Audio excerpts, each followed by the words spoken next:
বাপের বাড়িতে ছুটি কাটানোর পালা শেষ, এবার ফিরতে হবে কলকাতা। তাই জন্য সকাল সকাল ঘুম থেকে উঠে ব্রেকফাস্টটা সেরে নিচ্ছি, কারণ আজকে আমার হাজব্যান্ড নিতে আসবে আমাদেরকে, তো সেই জন্যে একটু রান্না টান্না করবো।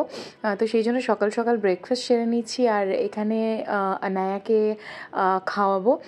সকালে আমাদের আজকে ব্রেকফাস্টে হয়েছিল হচ্ছে ডালিয়া, মানে ভেজিটেবলসের সাথে ডালিয়া। তো ভাবলাম একবার যেহেতু একদম ঝাল মশলা ছাড়া খিচুড়ির মতন করে করা ছিল, তাই জন্য ওকেও ভাবলাম যে ওটাই খাওয়াবো। আর ও এখন ডিম নিয়ে খেলা করছে, ওর ডিম খাওয়া বারণ, ওর ডিমের প্রতি ওই জন্য ঝোঁকটা বেশি। 1 বছর না হলে ডক্টর মানা করে রেখেছে। আর এখানে রয়েছে খাসির মাংস। আজকে বাবা সকাল সকাল উঠে জামাইয়ের জন্য খাসির মাংস নিয়ে এসছে, যেটা রান্না করব আমি, কারণ রান্নার লোক রান্না করলে সেটা খেতে খুব একটা ভালো হয় না। সেই জন্য আমার ওপরে দায়িত্ব পড়েছে খাসির মাংসটা রান্না করার।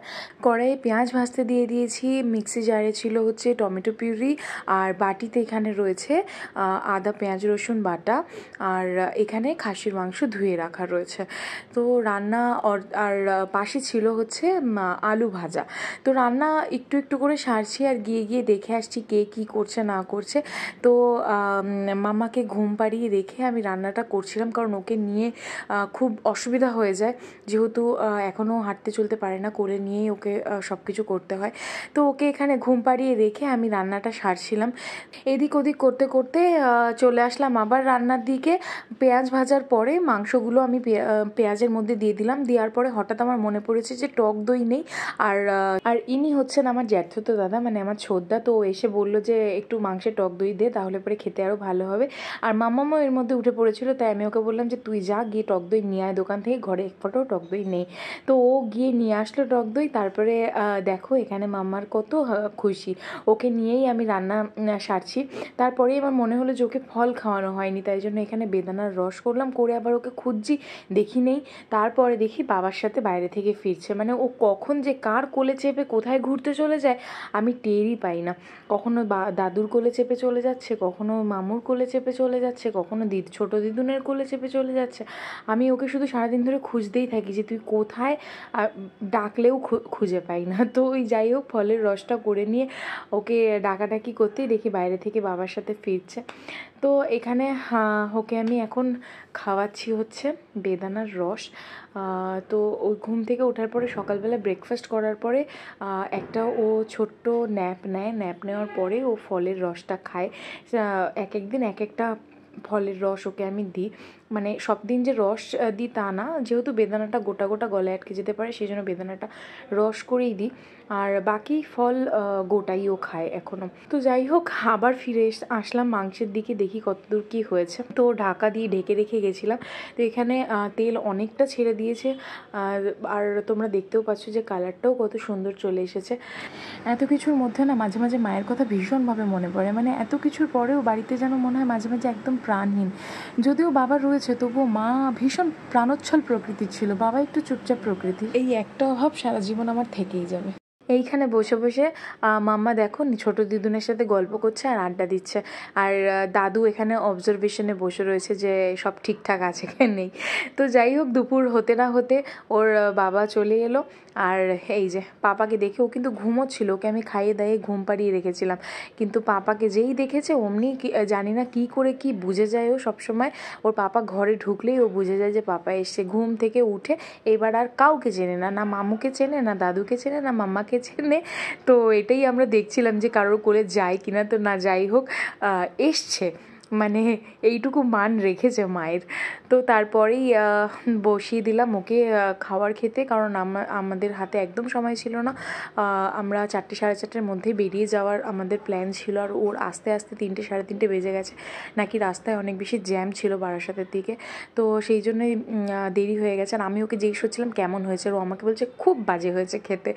তো যাই হোক, আমাদের যাওয়ার পালা ফাইনালি এসে গেল, আর এই যে মামুকে দাদুকে সবাইকে এখন টাটা করছে, আর আমি গাড়িতে বসে বসে না আমরা মজা করছিলাম ওর সাথে, যে দেখছিলাম যে ও বুঝতে পারে কি না যে আমরা যাচ্ছি কোথাও।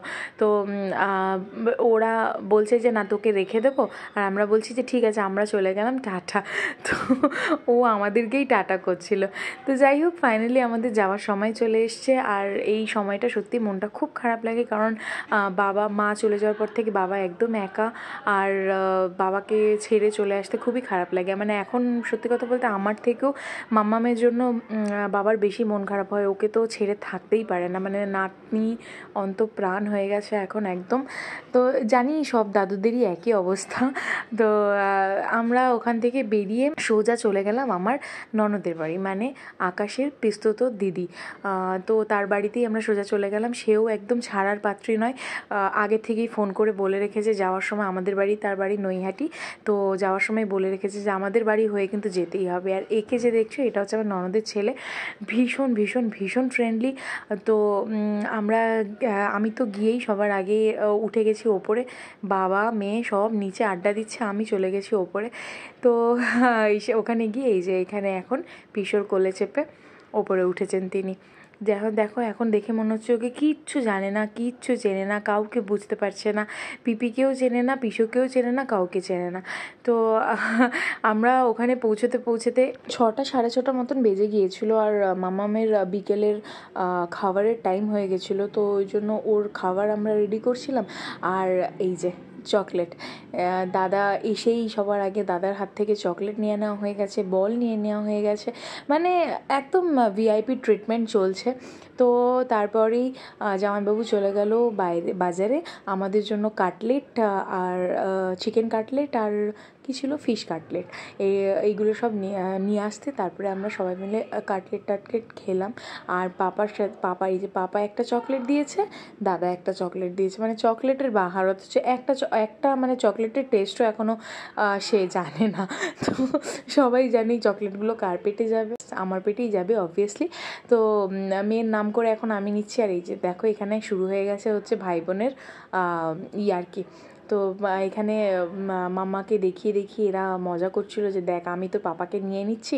এরা দুজন এক জায়গায় হলেই এদের খুনসুটি স্টার্ট হয়ে যায়, দেখতে কিন্তু ভীষণ ভালো লাগে। আমি তো হাসতে হাসতে গড়িয়ে পড়ি, তোমরা নিজেরাই শোনো যে কী ধরনের কনভারসেশন চলছে এখানে।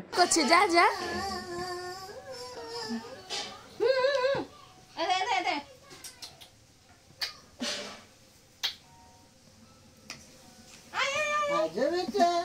Not interested.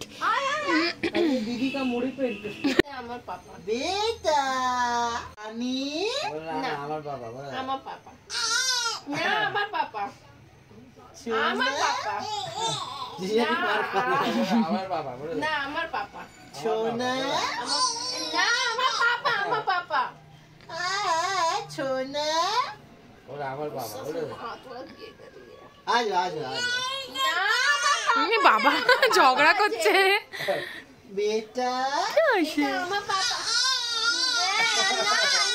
না না रानी आजा बेटा आजा सोना आजा बेटा না আমার পাপা না না बेटा बेटा